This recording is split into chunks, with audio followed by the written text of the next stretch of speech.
When I assumed office 20 months ago, our country was facing tremendous economic challenges.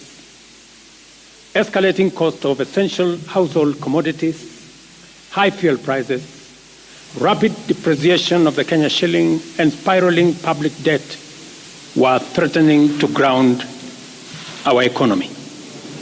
My administration has worked hard and consistently so that today, the prices of essential commodities like unga have dropped from 240 shillings for a 2-kilogram packet to Kenya shillings 100, majorly attributed to our fertilizer subsidy program, the resilience of our farmers, and good rains that were given to us by God. During the period, we reduced the price of fertilizer also from 7,500 to 2,500. Petrol prices have come down from a high of 217 to now 187 a litre. The shilling has strengthened against the dollar from a high of 165 to now 127, 128. We have made significant progress in pulling the nation back from the brink of debt distress. Our debt situation is better managed, and our budget now has space for investment and in programs aimed at easing the hardship on vulnerable people and creating opportunities for our young people. Our GDP grew by 5.6% last year, ranking Kenya among the 27 fastest growing economies in the world. Our inflation figures have fallen from a high of 9 and 8 in May last year to 5% in April this year.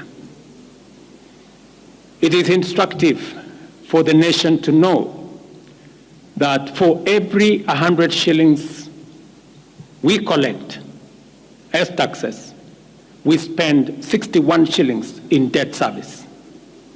We have paid Kenya's Eurobond debt that was borrowed in 2014 of $2 billion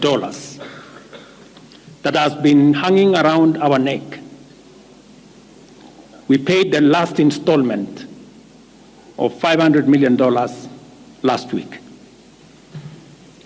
Today, Kenya's debt burden is much less, more sustainable, and we are on course to redeem our country from the discomfort of debt and assert our sovereignty.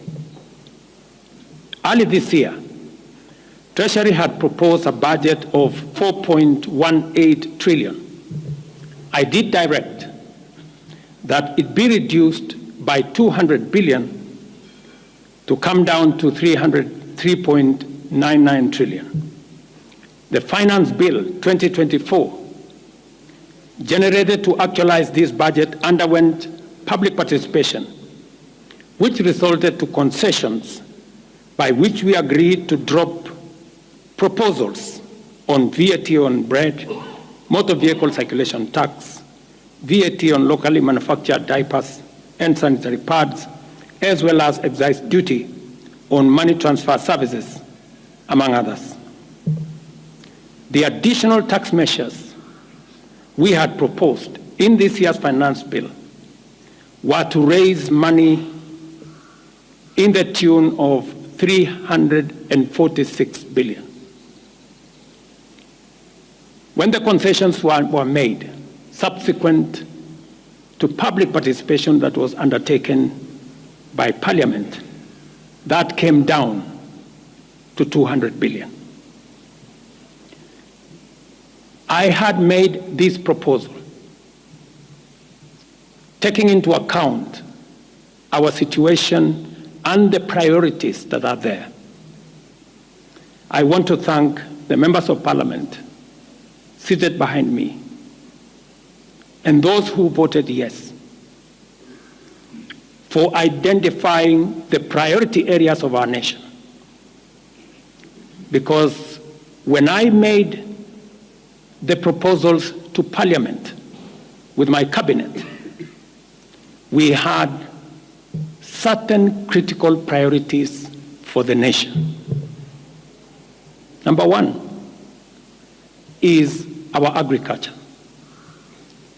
We did make recommendation, and part of the money we were going to raise from the finance bill was 10 billion shillings that will go to fertilizer subsidy, 18 billion shillings that would go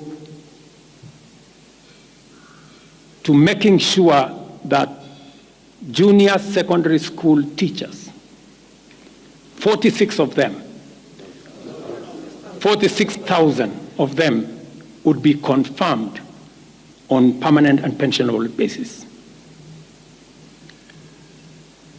We are very clear in our minds that education being the greatest equalizer, no child in Kenya should go to a school where there is no teacher or where there are no adequate teachers. It is because of that reason that in this finance bill also, we had committed to hire an extra 20,000 teachers. We also had envisioned, because of the program of last mile connectivity to homes, especially in rural areas, we had committed 14.5 billion shillings, 50 million for every constituency for the last mile connectivity. Because we realize that there are many people who today cannot go to hospital because they cannot afford, because they have no health insurance.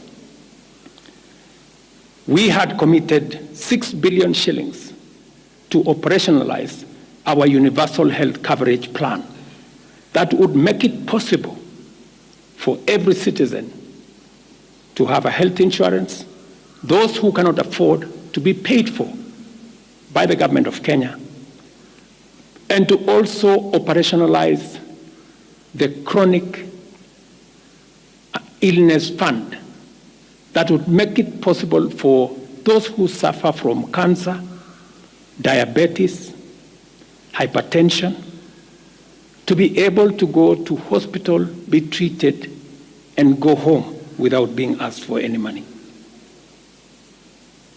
We also had planned to put in money for our coffee farmers to retire the heavy debts that are bedeviling our coffee farmers. We also had allocated money for our sugarcane farmers to make sure that our sugarcane farmers get out of the debts that they're in. We had also committed to our milk farmers 2 billion shillings to make sure that every farmer is paid a minimum of 50 shillings per litre, to make sure that these farmers, very hard-working citizens of our nation, get a fair return for their hard work and for feeding our nation. And that is why I commend these members of parliament for agreeing with us that all the priority areas I have mentioned were the right priorities to be funded.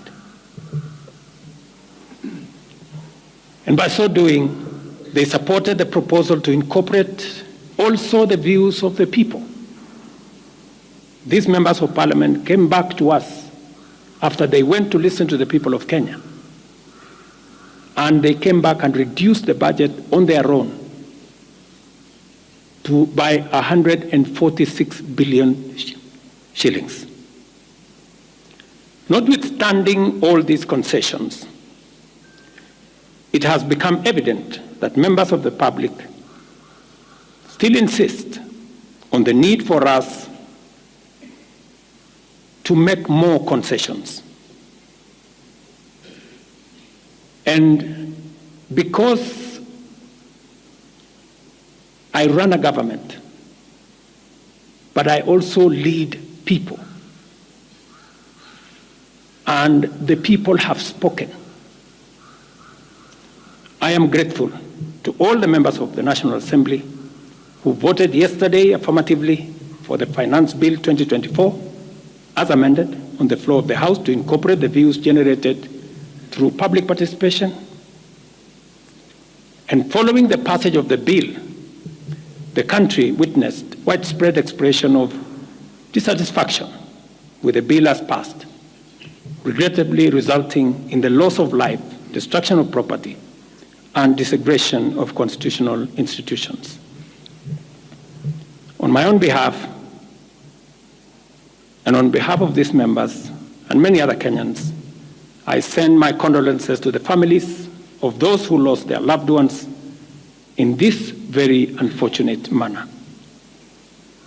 Consequently, having reflected on the continuing conversation around the content of the Finance Bill 2024, and listening keenly to the people of Kenya who have said loudly that they want nothing to do with this Finance Bill 2024, I concede, and therefore I will not sign the 2024 Finance Bill, and it shall subsequently be withdrawn, and I have agreed with these members that that becomes our collective position.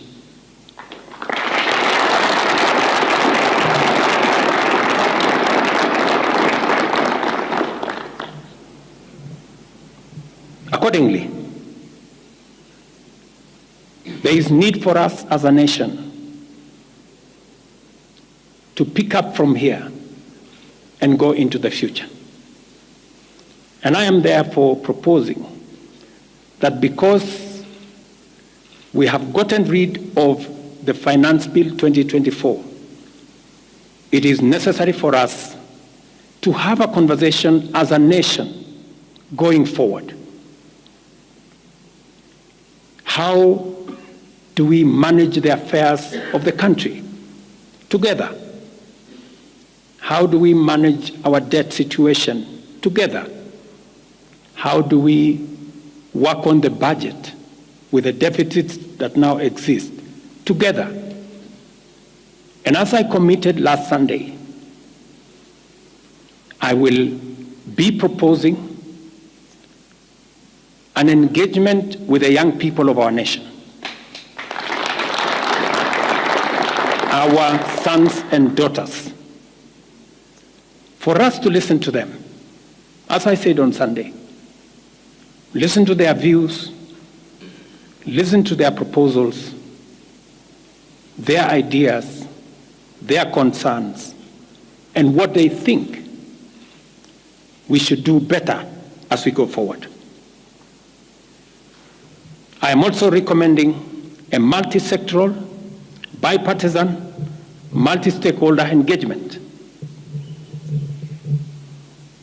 from civil society, religious organizations, professional bodies, for us as a nation to speak to the future of our country, again, together. And this will be on matters that are contained in the bill and matters that the people of Kenya have canvassed in the conversation that has been going on. In this regard as well, I am directing for immediate further austerity measures to reduce expenditure, starting with the Office of the President, the entire presidency, and extending to the entire executive arm of government. Operational expenditure in the presidency be reduced to remove allocations for the confidential fort, reduced travel, hospitality, purchase of motor vehicles, renovations, and other expenditures. This will cover the entire presidency and also the executive arm of government. I also propose that equally, Parliament, the judiciary, and county governments, working with the National Treasury, also undertake budget cuts and austerity to ensure that we do live within our means, respecting the very loud message that is coming from the people of Kenya.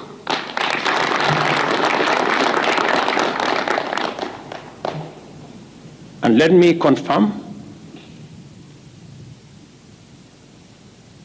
that I have discussed with many stakeholders.